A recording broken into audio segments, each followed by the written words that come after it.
श्री झूलेलाल सतनाम साखी सिंधी समाचार राजस्थान में तव्हांजो स्वागत है। दोस्तों, सिंधी समाज लाइ करे ॾाढी ख़ुशी जी ॻाल्हि आहे। सिंधी समाज लाइ करे ॾाढो ई हर्ष जो विषय आहे कि तमामु ई जल्द सिंधी समाज के नरेश भाई उदानी जी हिकिड़ी ॿी फिल्म ॾियण वारा आहिनि जंहिंजो नालो आहे वरदान 3।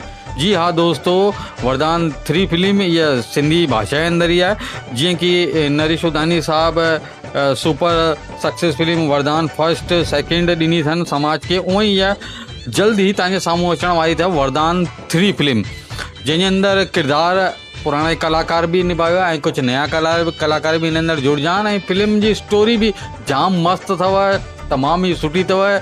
जीअं कि सिंधी समाज के वरदान फर्स्ट वरदान 2 फिल्म ॾाढी सुठी लॻी, उन हिसाब सां उन्हनि सभिनी शयुनि खे ध्यान में रखी करे नरेश भाई हिन फिल्म खे तमामु ई सुठे डायलॉगनि सां, तमामु ई सुठी लोकेशन सां ऐं तमामु ई सुठे कलाकारनि सां वापसि पिरोयो आहे। हिन वरदान 3 फिल्म खे तव्हां ॾिसंदा त तव्हां ख़ुदि चईंदा कि वाह वाह, पहिरीं का भी सुपर डुपर हिट फिल्म रही आहे वरदान 3। वरदान 3 फिल्म जी अगर शूटिंग की ॻाल्हि करूँ तो दोस्तों, शूटिंग पैलेस अथव अहमदाबाद, अजमेर, पुष्कर ऐं माउंट आबू। जी हाँ दोस्तों, इन 4 पैलेसनि ते इन जी शूटिंग थी आहे ऐं इन जे अंदरि किरदार निभाइण वारा कलाकारनि जी ॻाल्हि करूँ तो अनीता शिवानी, रानी बम्बानी, जैकी लडानी, पिया वासवानी, मुकेश मूलचंदानी, कमल वरदानी, भरत बालानी, तरना भाटिया, कुमार गंगवानी ऐं विपिन माखीजा। जी हाँ दोस्तों, इन्हनि सभिनि कलाकारनि मिली करे इन फिल्म जे अंदरि ॾाढो ई सुठो रोल कयो आहे। ऐं जीअं कि इन जे डायरेक्टर जी ॻाल्हि करूं त असांजा भाउ नरेश उदानी जी आहिनि, जंहिं समाज के हिकु खां हिकु फिल्मूं ॾिनियूं आहिनि सिंधी भाषा जे अंदरि।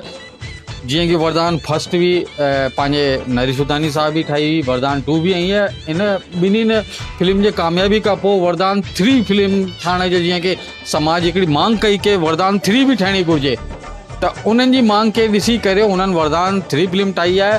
त जीअं कि सिंधी समाज वरदान फर्स्ट के पंहिंजो प्यार ॾिनो, वरदान 2 के पंहिंजो प्यार ॾिनो, त उन ई प्रकार सां हाणे पूरो सिंधी समाज, पूरे भारत जो सिंधी समाज हाणे वरदान 3 फिल्म के भी ओतिरो ई प्यार ॾींदा, ओतिरो ई दुलार ॾींदा।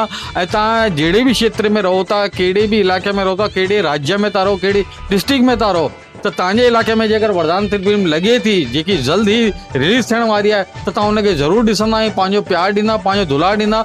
जैसा कि नरेश भाई उदानी जी लगातार सिंधी समाज लाइ करे फिल्मूं ठाहींदा रहनि। जय श्री झूलेलाल।